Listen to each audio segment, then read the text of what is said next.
Hello viewers, welcome to Fast Updates. இந்த வீடியோவில் நம்ம இதை பற்றி பார்க்க போகிறோன்னா கேடி அப்டேட்ஸாக பார்க்கலாம். ஸ்கிப் பண்ணாமல் கடைசி வர ஃபுல் வீடியோவாக பாருங்கள். இப்போதான் நம்ம சேனலை ஃபர்ஸ்ட் டைம் பார்க்குறீங்கன்னா சப்ஸ்கிரைப் பண்ணுங்கள். பக்கத்தில் இருக்க பெல் ஐக்கானையும் ப்ரெஸ் பண்ணுங்கள். அப்போ தான் நான் போடுற வீடியோஸ் எல்லாம் நோட்டிஃபிகேஷனில் வரும். இப்போ நம்ம வீடியோக்குள்ள போகலாம். ஃபர்ஸ்ட் யார்னா ஆர்த்திகா தீபா. இந்த வீடியோவை அவங்க சோஷியல் மீடியா பேஜில் ரீசெண்டாக ஷேர் பண்ணிக்காங்க. ஸோ அவங்க அவங்க ஹஸ்பண்டோட அவுட்டிங் போயிருக்காங்க போல இருக்குது. ஸோ அங்கே எடுத்த மாதிரி வீடியோவை ஷேர் பண்ணியிருக்கிறாங்க. ஸோ ரொம்ப க்யூட்டாகவே இருக்காங்கன்னே சொல்லலாம் இந்த வீடியோவில். அடுத்து யார் அப்படின்னு சொல்லிட்டு பார்த்தீங்கன்னா ரேஷ்மா தீபா அண்ணி. இந்த பிக்சர்ஸை அவங்க சோஷியல் மீடியா பேஜில் ரீசெண்டாக ஷேர் பண்ணியிருக்காங்க. ஸோ அவங்க அவங்களுக்கு அவங்க பர்த்டே அன்றைக்கி எடுத்த மாதிரி ஃபோட்டோஸ் ஷேர் பண்ணியிருக்கிறாங்க. ஸோ அப்கமிங் கேடியில் என்ன நடக்கும் அப்படின்னு சொல்லிட்டு நிறைய பேர் கேட்டிருந்தீங்க. டேரக்டர்கிட்ட பேசி என்னன்னு சொல்லுங்கள் சிஸ் அப்படின்னு சொல்லிட்டு கேட்டிருந்தீங்க. ஸோ என்ன நடக்குதுன்னு சொல்லிட்டு நம்ம வெயிட் பண்ணி அப்கமிங்கில் தான் என்ன நடக்குதுன்னு சொல்லிட்டு பார்க்கணும்.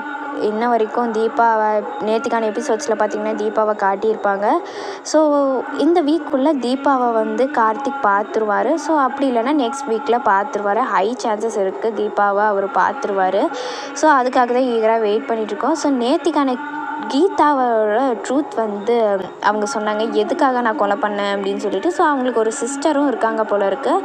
ஸோ அவங்கள யாரோ கொன்னுட்டாங்க அப்படின்னு சொல்லிட்டு அவங்கள இவங்க குத்தி கொன்னுட்டாங்க போல இருக்குது. ஸோ இவங்கள அதுக்கு தான் போலீஸ் தேடிட்டுருக்காங்க. இவங்கள கொன்னுடணும்னு சொல்லிட்டு பிளான் பண்ணிகிட்ருக்காங்க. ஸோ அதுக்காக தான் இவங்க தலைமறைவாக இருக்காங்க போல இருக்குது. ஸோ இப்படி இந்த விஷயம் கார்த்திக் தெரிஞ்சிருச்சு. கார்த்திக்கும் நான் உங்களுக்கு சப்போர்ட் பண்ணுறேன், எதுவும் நடக்காது, நீங்கள் நல்ல விஷயத்துக்கு தான் பண்ணியிருக்கீங்கன்னு சொல்லி அவரும் சப்போர்ட் பண்ணுறாரு. ஸோ 10 days கழித்து கல்யாணம் வர சொல்லியிருக்காங்க. ஸோ அதுக்குள்ளேயே தீபாவை கொண்டு வந்துடுவாங்க. ஸோ நோ ஃபீல் பண்ணாதீங்க, யாருமே ஃபீல் பண்ணாதீங்க. கீதா கூடலாம் கல்யாணம் நடக்காது, தீபா கூட தான் நடக்கும். ஸோ 10 daysக்கு ஒருவேளை இப்போ கல்யாணம் சொன்னாங்களே, ஸோ அதுக்குள்ளேயே தீபாவை ஒரு கண்டுபிடிக்க ஹை சான்சஸ் இருக்குது. அதுக்குள்ளேயே தீபாவை கூட்டிகிட்டு வரோம் ஹை சான்சஸ் இருக்குது. வெயிட் பண்ணி நம்ம அப்கமிங் எபிசோட்ஸில் பார்க்கலாம். நீங்கள் அப்கமிங் என்னவாக இருக்கும்னு சொல்லிட்டு நீங்களும் கொஞ்சம் கெஸ் பண்ணி கமெண்ட்டில் சொல்லுங்கள். இந்த அப்டேட் உங்களுக்கு பிடிச்சிருக்கா? இந்த வீடியோ பற்றின கருத்தை கீழே இருக்க கமெண்ட் செக்ஷனில் மறக்காமல் கமெண்ட் பண்ணுங்கள். நெக்ஸ்ட் ஒரு நல்ல வீடியோவில் பார்க்கலாம். இந்த வீடியோ உங்களுக்கு பிடிச்சிருந்தா லைக் பண்ணுங்கள், ஷேர் பண்ணுங்கள், மறக்காமல் சப்ஸ்கிரைப் பண்ணுங்கள். Thanks for watching.